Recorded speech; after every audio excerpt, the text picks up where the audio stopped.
Over the next 2 years, we are going to see major shift in the workforce.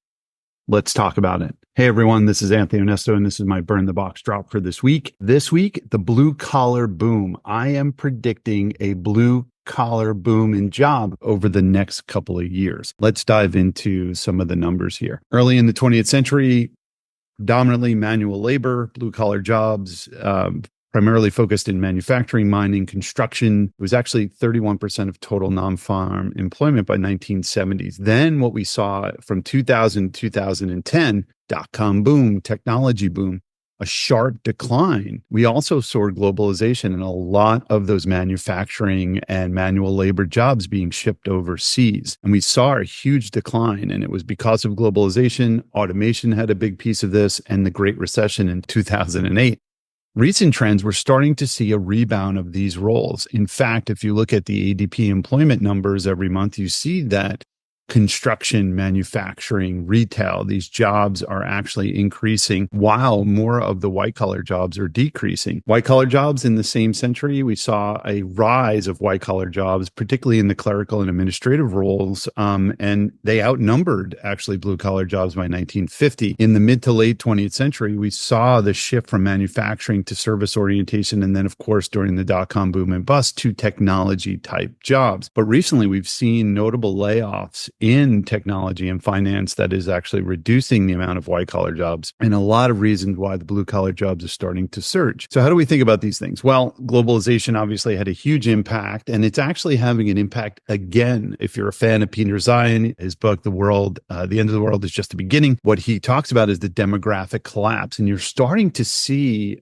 hints of this in China. You see Apple moving some of their manufacturing and production to India. You see the Biden administration actually putting together what they call the CHIPS Act to bring manufacturing back into the United States. If you read Peter's book, you'd understand that U.S. has incredible resources to bring these jobs back into the United States, which were outsourced in the early 2000s. A lot of these jobs actually were pushed overseas, and these employees were not retrained in any way. And you're going to start to see a need for a lot of companies and government institutions to provide some sort of training to bring these jobs back. Demographics, the U.S., even though it is demographically challenged, but it's not like other countries. We're also going to need some responsible and smart immigration policies, because these jobs are going to boom. We're seeing unprecedented unemployment, even though we are seeing a downtick in technology and finance jobs. Also automation. You see Elon Musk is putting out a lot around robots, and he's been tweeting a lot around jobs and the fact that AI is going to take a lot of jobs.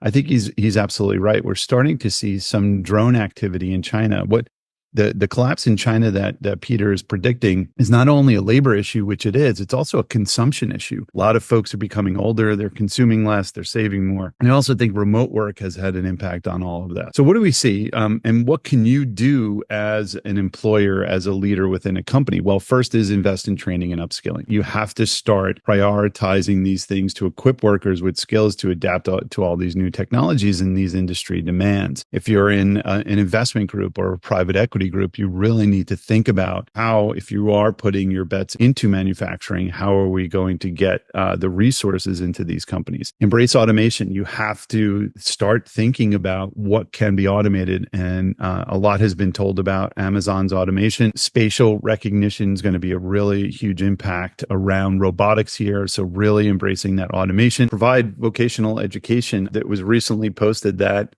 Professor Galloway had donated $12 million, I think it was to his alma mater, UC Berkeley, for vocational type training. And what we've seen, I was in high school, we had auto shop, we had wood shop. That doesn't exist anymore because there's been a push to more STEM. There's nothing wrong with that. But the problem is when you get out of high school, you only have two choices or three choices. You go to college, and there's evidence that show more women are going to college than men. There's really no vocational outlet or training or the military. So providing that vocational education is going to be important. Foster a culture of continuous learning. Think about how to move your employees around within your organizations.